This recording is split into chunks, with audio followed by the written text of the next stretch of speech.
پادری نے اعلان کیا کہ جس نے جنت خریدنی ہے وہ ہم سے رابطہ کر سکتا ہے، اور جاہل لوگ جنت حاصل کرنے کے لیے بڑی سے بڑی رقم ادا کرنا شروع ہو گئے۔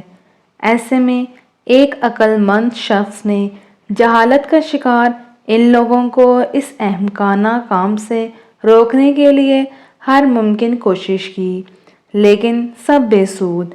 آخر ایک دن اس کے ذہن میں ایک ترکیب آئی۔ وہ گرجا گھر گیا اور جنت بیچنے کے انچارج پادری سے کہا، مجھے جہنم خریدنا ہے، کیا قیمت ہے؟ پادری حیران ہوا اور کہنے لگا، جہنم؟ اس شخص نے کہا، ہاں جہنم۔ پادری خوش ہوا کہ اب جہنم بیچ کر بھی کمائی کر سکوں گا، لہٰذا سوچے بغیر کہا، 3 سکے۔ اس آدمی نے جلدی جلدی رقم ادا کی اور کہا، جہنم کی دستاویز دے دو۔ پادری نے کاغذ کے ایک ٹکڑے پر لکھا، جہنم کی دستاویز۔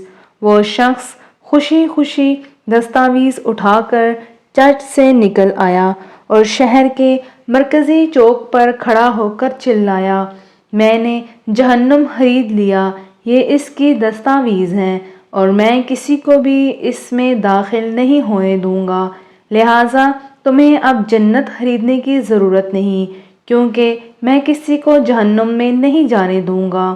یہ شخص سقراط تھا جس نے اپنے اس اقدام سے لوگوں کو ان کی لا علمی کی وجہ سے کی جانے والی غفلت سے نجات دلائی۔